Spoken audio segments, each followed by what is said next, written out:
ഇന്നും മടങ്ങി പോകാൻ ഒരുങ്ങിയല്ലേ? പോയാൽ ഇവിടെ ചിലർ തനിച്ചാവല്ലോ എന്നോർത്താ പോവാഞ്ഞത്. അത് മതി, എനിക്ക് ആശ്വാസമായി. ഫോണില്ലെന്ന് കേൾക്കുമ്പോ രാജവല്ലിക്ക് എന്ത് സന്തോഷമായിരിക്കും. കല്യാണ ചെറുക്കൻ പിണങ്ങിപ്പോയെന്ന് നാട്ടുകാരറിഞ്ഞാൽ രാജവല്ലിക്ക് അത് മതി. കൊക്കെന്ന് പറഞ്ഞാൽ ചക്കെന്ന് കേൾക്കും. ഈ പറയുന്ന വിഷയം കേൾക്കാൻ എനിക്ക് തീരെ താല്പര്യമില്ല. ഈ കാര്യം 1000 വട്ടം എന്റെ ചെവിയിൽ ഓതിയാലും ഈ തീരുമാനത്തിന് ഒരു മാറ്റവും ഇല്ല. ഞാനൊരു പെൺകുട്ടിയെ മനസ്സാ ഇഷ്ടപ്പെട്ടു. അവളെ അല്ലാതെ മറ്റൊരു പെൺകുട്ടിയെ കുറിച്ച് ചിന്തിക്കാൻ പോലും എനിക്ക് കഴിയില്ല.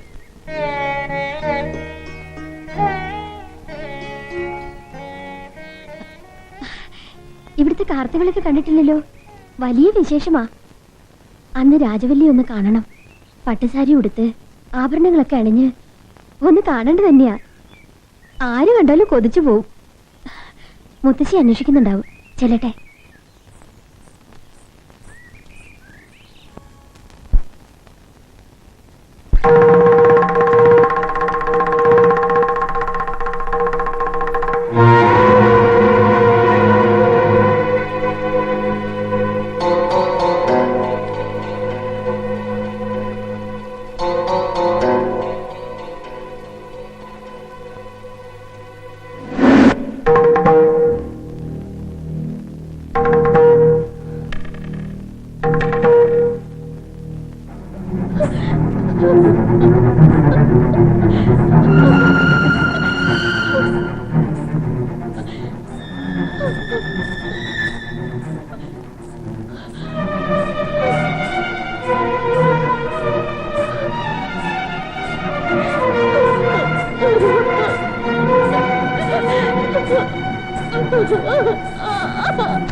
ഇവിടത്തെ എച്ചിൽ നിന്ന് വളർന്നവളാ നീ.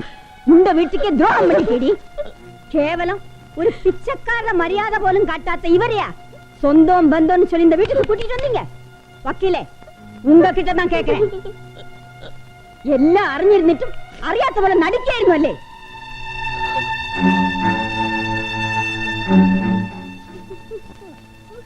ഗൗണ്ടർ നായരുടെ മകളെ കല്യാണം കഴിക്കാൻ വന്നവൻ ഒരു വേലക്കാരി പെണ്ണുമായിട്ട് അടുപ്പാണെന്ന് അറിഞ്ഞാൽ எங்க பரம்பரைக்கு தான் வெக்கக்கேடு. இல்லாம இவங்களுக்கு இல்ல.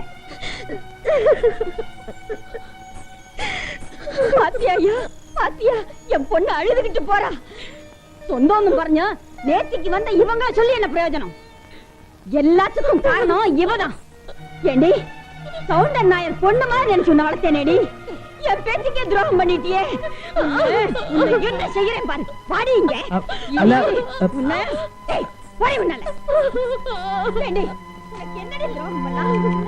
സ്വന്തം അമ്മാവന്റെ അവസാനത്തെ ആഗ്രഹമാണെന്നുള്ള കാര്യം പോലും മറന്നുപോയല്ലോ നിങ്ങളുടെ മകൻ.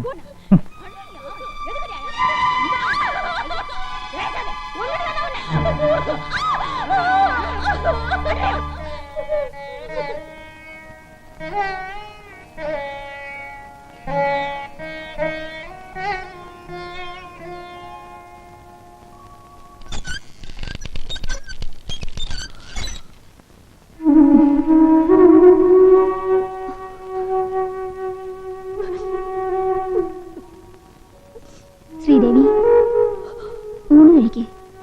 എനിക്ക് വേണ്ട. ആഹാരത്തിനോട് വേണോ ദേഷ്യം? കഴിക്കുന്നേ.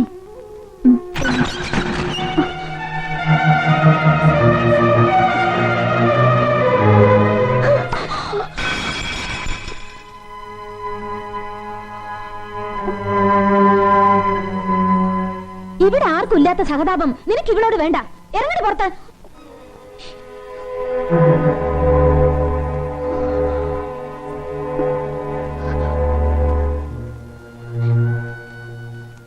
നാട്ടിൽ എനിക്ക് വന്ന കല്യാണങ്ങൾ ഏട്ടനായിട്ട് മുടക്കിയപ്പോഴും മുഖം കറുപ്പിച്ച ഒരു വാക്ക് ഞാൻ പറഞ്ഞിട്ടില്ല. ഒരു തുള്ളി കണ്ണീരൊഴുക്കിയിട്ടില്ല. അപ്പോഴും ഉള്ളിലെ വേദന ഏട്ടനെ അറിയിക്കാതിരിക്കാൻ ഞാൻ ഒരുപാട് പാടുപെട്ടു. ഒരു പെണ്ണിന്റെ മനസ്സിന് മോഹം കൊടുത്തിട്ട് മഹാപാവമാണ്. എന്തിനാ ഇങ്ങനെ പെൺകുട്ടികളുടെ ശാപം വാങ്ങി കൂട്ടുന്നത്? ആരോരും ഇല്ലാത്ത പെൺകുട്ടിയെ അവര് കൊല്ലാക്കൊല്ല ചെയ്യാ. ഒരു പിടി ചോറ് പോലും കൊടുക്കാൻ ആ രാക്ഷസി സമ്മതിച്ചില്ല. സ്നേഹം തന്നവരെയൊക്കെ മറക്കുന്ന വിദ്യ എന്റെ ഏട്ടൻ എന്നാ പഠിച്ചത്?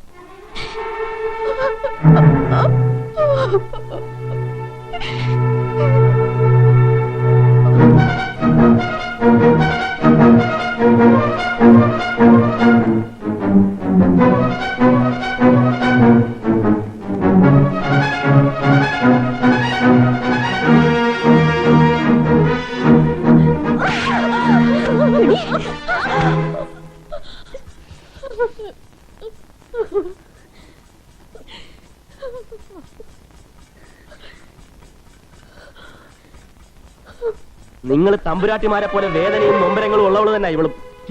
ഇനി ഇവളെ തൊട്ടാലുണ്ടല്ലോ. വേണ്ട, ശോഭിച്ച് ശബ്ദമുണ്ടാക്കി പണിക്കാരെ കൂട്ടണ്ട. നാണക്കേട് നിനക്ക് തന്നെ. വെച്ച് നീട്ടിയ സൗഭാഗ്യങ്ങളൊന്നും എനിക്ക് വേണ്ട. എല്ലാ ഔദാര്യങ്ങൾക്കും നന്ദി. വാ.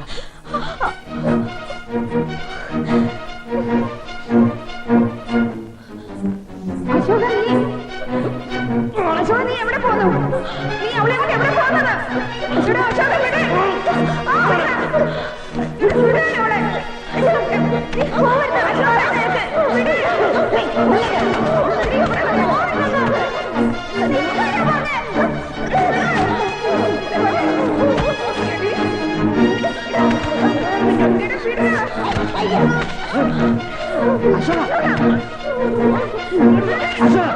എന്താ ഇത്? ക്ഷമിക്കണം സാർ, പരമാവധി ഞാൻ സഹിച്ചു. ഇനി വയ്യ. ഉടുതുണിക്ക് മറുതുണി ഇല്ലാത്ത ഒരു ദരിദ്രനാ ഞാൻ. എന്നാലും അർഹതയില്ലാത്ത ഒന്നും എനിക്ക് വേണ്ട.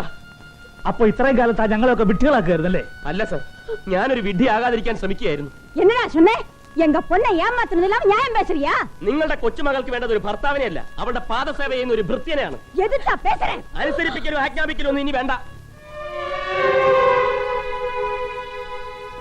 അശോക, നീ ആരോടാണ് സംസാരിക്കുന്ന ഓർമ്മയുണ്ടോ? കഴിഞ്ഞതൊന്നും മറക്കരുത്. പണ്ട് അമ്മയുടെ താലിമാലയെ മോഷ്ടിച്ച് നാട് വിട്ട അമ്മാവന് പെങ്ങളോട് തോന്നിയ സഹതാപം മാത്രമാണ് ഈ വീടുമായി അടുപ്പിക്കാനുള്ള ഏക കണ്ണി. അതിനപ്പുറം ഒന്നുമില്ല, ഒന്നും. എടാ, നിനക്ക് പ്രാന്ത് പിടിച്ചോ? ഇതിനൊക്കെ കാരണക്കാരി ഇവിടെ ഒരുത്തിയ. മനക്കോട്ടകളൊക്കെ തകർന്നു പോകുന്ന കണ്ടപ്പം ചേച്ചിക്ക് പ്രയാസം തോന്നുന്നുണ്ടല്ലേ? വക്കീലേ, ഇവളെ പിടിച്ചാത്താക്ക. ഇല്ല, ഒരു വക്കീലിന് ഇവളെ തൊടാൻ പറ്റില്ല. ഞാൻ ഇവളെ കൊണ്ടുപോകും. ആളെ വിട്ട് തല്ലിച്ചും പിന്നെയും നടിച്ച് വീഴ്ത്തിയുമുള്ള പാരമ്പര്യം നിങ്ങൾക്കുണ്ടെന്നറിയാം. എന്നോടത് വേണ്ട. വരൂ. അശോക,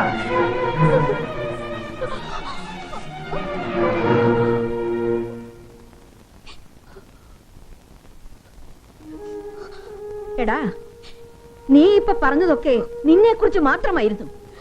കല്യാണപ്രായം കഴിഞ്ഞു നിൽക്കുന്ന ഈ കുട്ടിയെ കൊണ്ട് ഞാൻ എങ്ങോട്ട് പോണമെന്ന് കൂടി നീ പറ.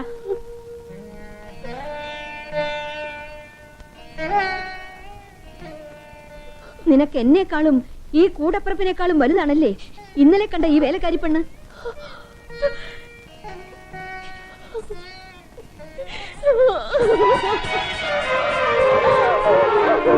നീ പണിയെടുത്തും കഷ്ടപ്പെട്ടും ഞങ്ങൾക്ക് ചെലവിന് തരുന്നില്ല. ഇവിടെ വീട്ടുജോലി ചെയ്ത് കഴിയാനുള്ള അവസരം പോലും നീ നശിപ്പിച്ചല്ലോടാ മോനെ.